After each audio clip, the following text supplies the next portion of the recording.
नमस्कार। आज हम बीए पार्ट थर्ड ईयर के प्रश्न पत्र सेकंड पाश्चात्य राजनीति विचार के अंतर्गत प्लेटो के उपादर्श राज्य या कानूनी राज्य के प्रमुख सिद्धांतों का अध्ययन करेंगे। इससे पूर्व की वीडियो में हमने उपादर्श राज्य या कानूनी राज्य के 5 सिद्धांतों का अध्ययन किया था। आज उसी में आगे बढ़ते हुए छठे सिद्धांत से अध्ययन आरंभ करेंगे। छठा सिद्धांत प्लेटो के उपादर्श राज्य या कानूनी राज्य का छठा सिद्धांत है सामाजिक और राजनीतिक संस्थाएं। प्लेटो सामाजिक क्षेत्र में भी मिश्रित व्यवस्था को ही पसंद करता है। यह विभिन्न तत्वों के सामंजस्य का पक्षपाती है। उसके अनुसार विवाह विभिन्न वर्गों और चरित्रों का मिलन होना चाहिए और संपत्ति निजी स्वामित्व एवं सार्वजनिक नियंत्रण में होनी चाहिए। धनिकों को स्वेच्छा से अपने धन का कुछ भाग निर्धनों को देना चाहिए ताकि नागरिकों से संघर्ष उत्पन्न न हो। सामाजिक और राजनीतिक संस्थाओं के अंतर्गत कुछ व्यवस्थाएं हैं, जिसमें फर्स्ट है संपत्ति एवं आर्थिक व्यवस्था। वास्तव में सामाजिक संस्थाओं में राजनीतिक दृष्टि से महत्वपूर्ण संस्था संपत्ति का उपयोग और स्वामित्व रहा है। रिपब्लिक में प्लेटो ने सर्वोत्तम अथवा आदर्श राज्य की कल्पना की और इसमें उसने संपत्ति के संवाद को स्वीकार करते हुए ये व्यवस्था रखी कि मित्रों का सब वस्तुओं पर समान अधिकार होता है। भू संपत्ति स्त्रियां एवं बच्चे सबके समझे जाते हैं तथा व्यक्तिगत संपत्ति बिल्कुल न होने के कारण तेरे मेरे का भाव मिटकर संपूर्ण राज्य तन मन से एकता का अनुभव करता है।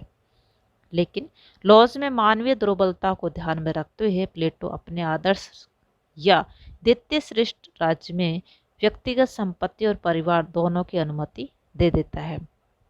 उसकी संपत्ति व्यापार से प्राप्त न होकर भूमि से प्राप्त होने वाली है। वह इस संपत्ति में मकान और भूमि को गिनता है। इन पर निजी स्वामित्व की अनुमति देते हुए भी वह संपत्ति के प्रयोग और उसकी मात्रा को निश्चित कर देता है। इस संबंध में प्लेटो की तत्कालीन व्यवस्था का अनुसरण करते हुए वह राज्य की जनसंख्या 5040 निश्चित करता है और चाहता है कि भूमि का सभी नागरिकों में समान वितरण हो। प्लेटो भूमि को बराबर के कई टुकड़ों में बांट देता है, जिन्हें नए विभाजित किया जा सकता है और नई हस्तांतरित।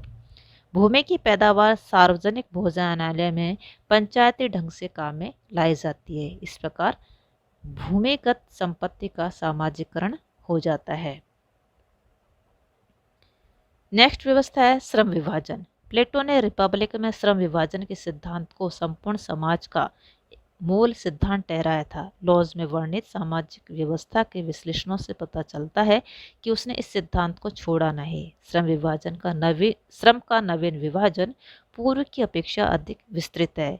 इसके अंतर्गत राज्य की संपूर्ण जनसंख्या आ जाती है। उपादर्श राज्य में आर्थिक रचना के आधार पर कार्यों का वर्गीकरण 3 भागों में किया गया है, जिसमें पहला है विदेशियों के लिए व्यापार एवं उद्योग, दूसरा है दासों अथवा गुलामों के लिए खेती, तीसरा नागरिकों के लिए शासन प्रबंध अथवा राजनीतिक कार्य।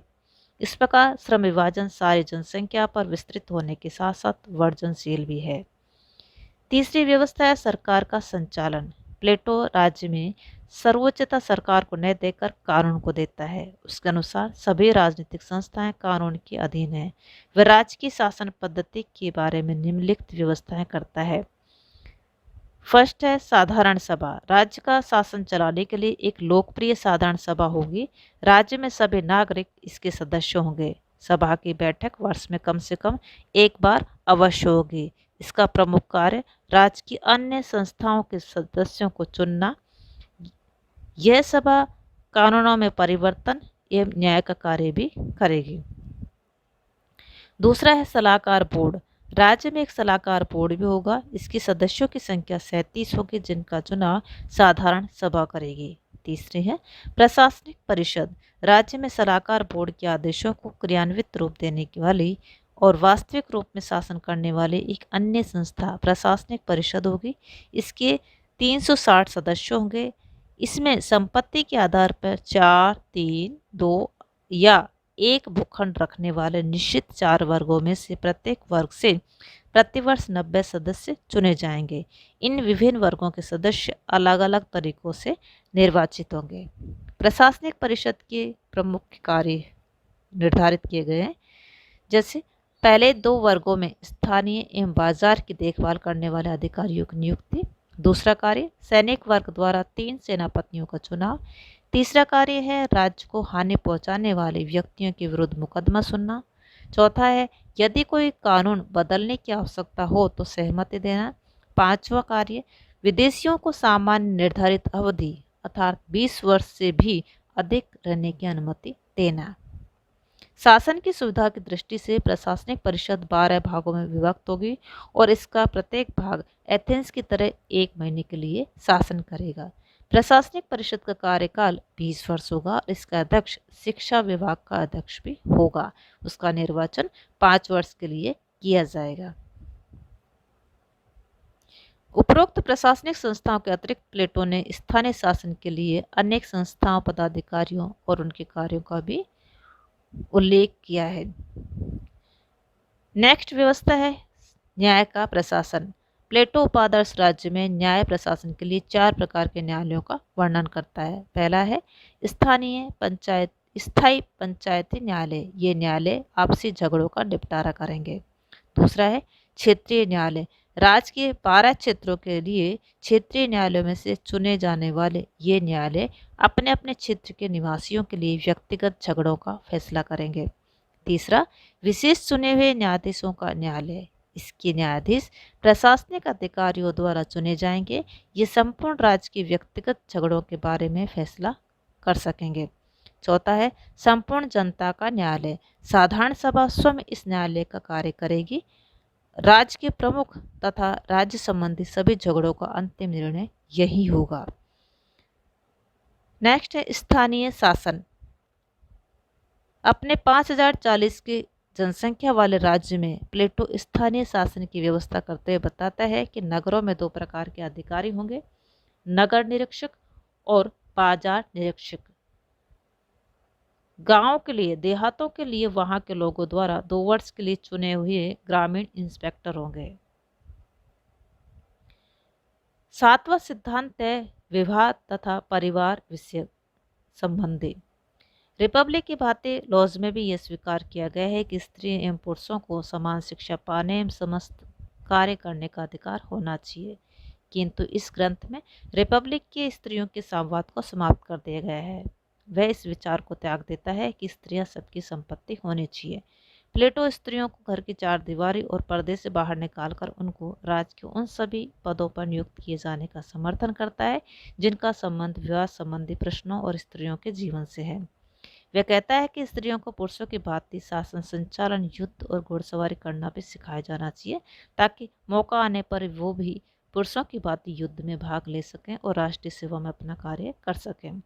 वह स्त्रियों को पुरुषों के समान शिक्षा देकर इतना साहसी बनाना चाहता है कि वो शत्रुओं का आक्रमण होने पर वो इधर उधर छिपे नहीं बल्कि उनसे लोहा ले सकें। प्लेटो के परिवार संबंधी व्यवस्थाएं आज शायद कोई स्वीकार नहीं करेगा। विरोधी गुण अथवा तत्वों वाला विवाह होने पर दाम्पत्य जीवन के सुख में होने की आशा नहीं की जा सकती। दाम्पत्य जीवन के वास्तविक सुख तभी हो सकता है जब दोनों में अनुकूल स्वभाव और प्रवृत्तियां हों। प्लेटो की योजना में गंभीर दोष ये है कि वह जनसंख्या को सदा ही 5040 पर स्थिर रखना चाहता है। जनसंख्या को सदैव के लिए निश्चित कर देना न तो संभव है और न ही मान्य। इस विषय में प्लेटो का विचार गतिशील न होकर के अगतिशील एवं जड़त्व है। 8वां सिद्धांत है शैक्षणिक और धार्मिक संस्थाएं। लॉज में प्लेटो ने शिक्षा की ओर भी काफ़ी ध्यान दिया है।